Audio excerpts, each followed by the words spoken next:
Welcome back. This is Yana the Heretic, and my channel is The Unpopular Opinion, Becoming Popular.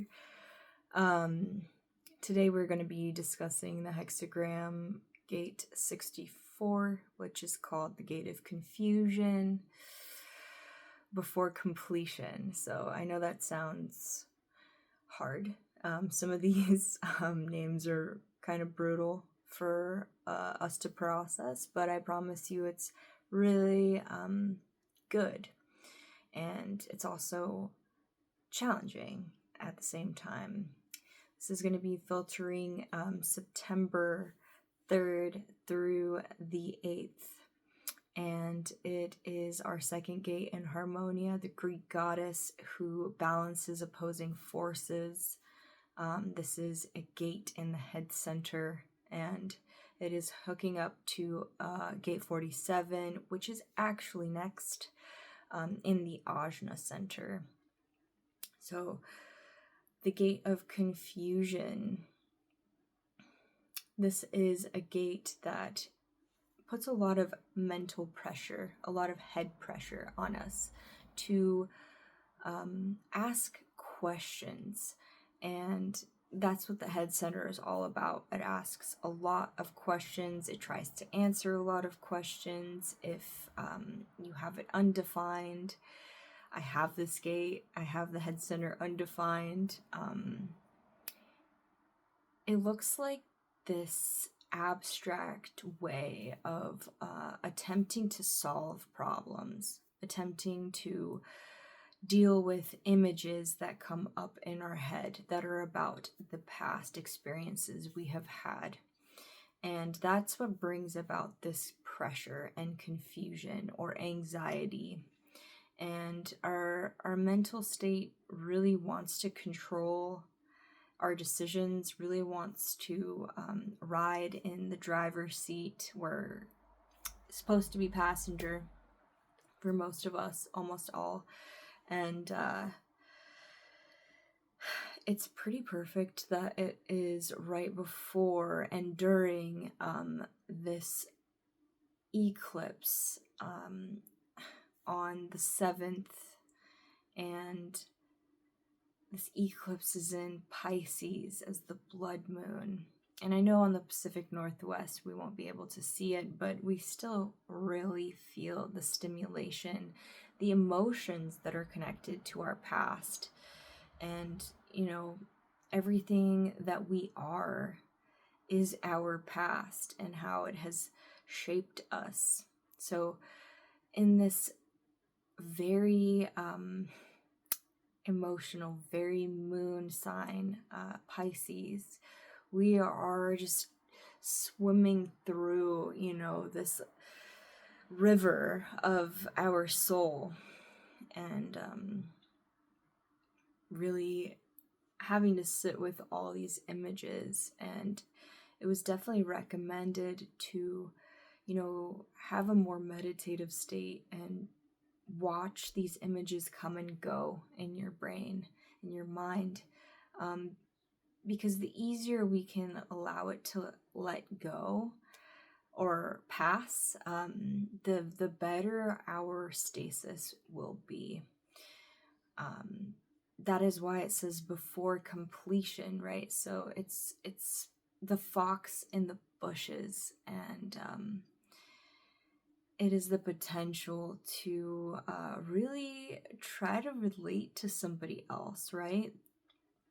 So people in this gate, they ask others about, what are you about? Where did you come from? What's your family history? What's your ancestry? What do you expect in a relationship? Are you in a relationship? How did you guys get together? These people are really interested in the past. They're really interested in even history or philosophy or culture. So a lot of these people, they take the traditional aspects and everything that's linked to the past decades, and they really make them known, like, hey, this is how we used to do things. You know, this is what was socially acceptable, what was acceptable for society. And it really coins like what we brought to society in our decades, right? And why it's hard for us to understand other decades within our lives. And that is a way to create revolution as well, because we look at, you know, things that weren't working in our own lives, in our own politics, and bringing something new to the table. Once we have that clarity, once the mental pressure allows us to have epiphanies or clarity. And gate 47 is the next gate. It's right up next. So it does give us some relief, and it does give us some inspiration and clarity. It is the gate of realization or oppression. So we'll learn about that next week, but it's basically people that are obsessed with understanding how the past affects us. And they're not really meant to do it for themselves. It's meant to help others and create these stories and books and poetry that can help inspire other people to deal with a similar situation. So at least we have a little bit of ease that's coming through, you know, this eclipse period. And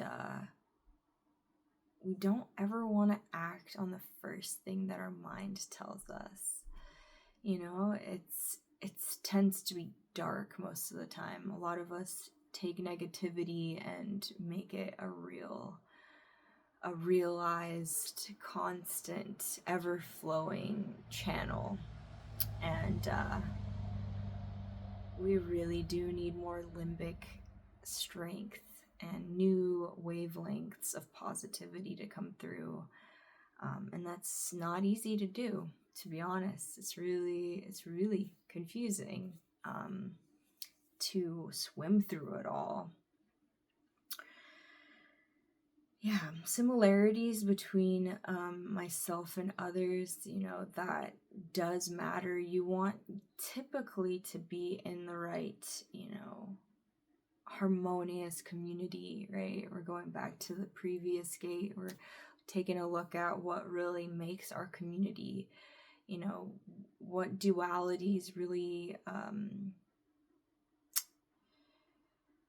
what can you work with? You know, what morals can you work with? You know, how are you and that person different? Are your differences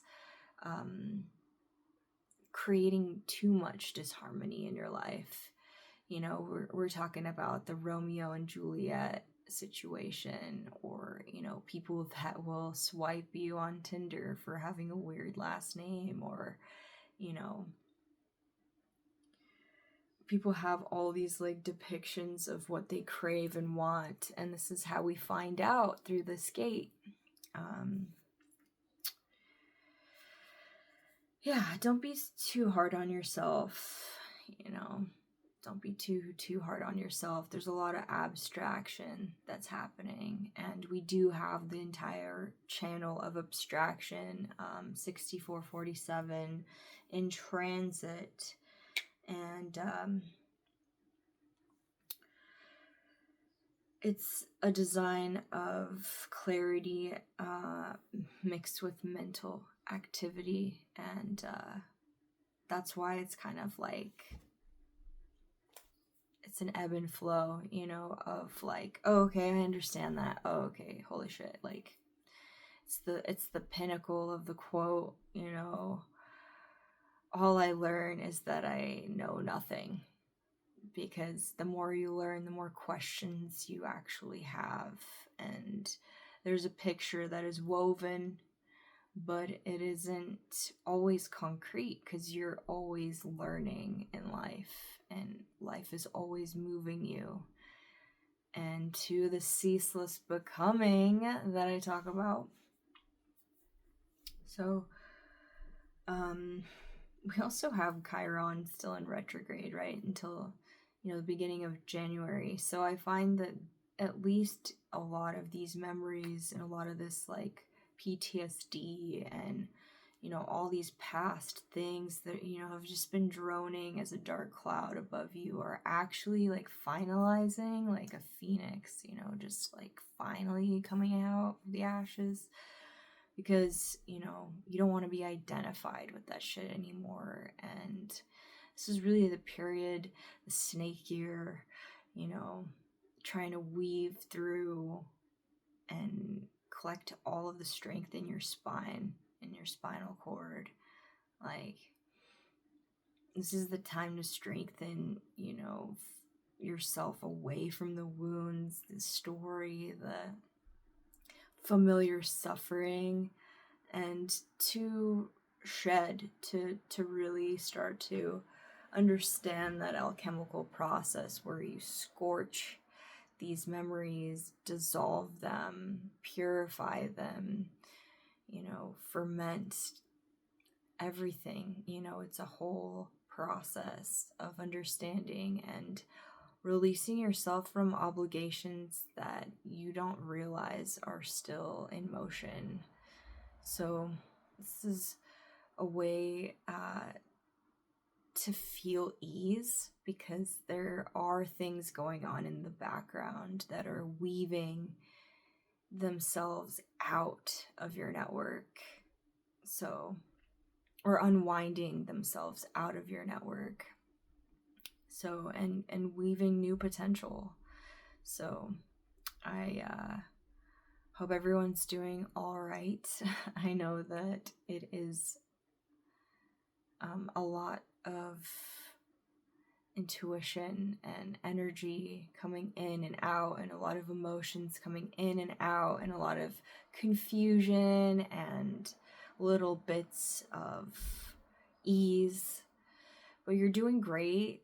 Just remember the fox and the bushes. Remember that nothing has to happen right now. Decisions don't have to be made right now. That's the trick of the mind. And you are releasing constantly. You're purging. You're breathing in new things. And it's good for you. It's a part of life. And we'll scoot down to the questions. If you describe your past, what is the first thing you start to talk about? Is there a negative or positive interpretation of your past? And what is it that really represents you? Is there something new that represents you? Have you ever had an abstract art teacher, a music teacher with strange poetic sayings, or ADHD chemistry teachers? How have unusual methods of remembering and piecing things together helped you stick something in your memory? So, you have the music theory sayings,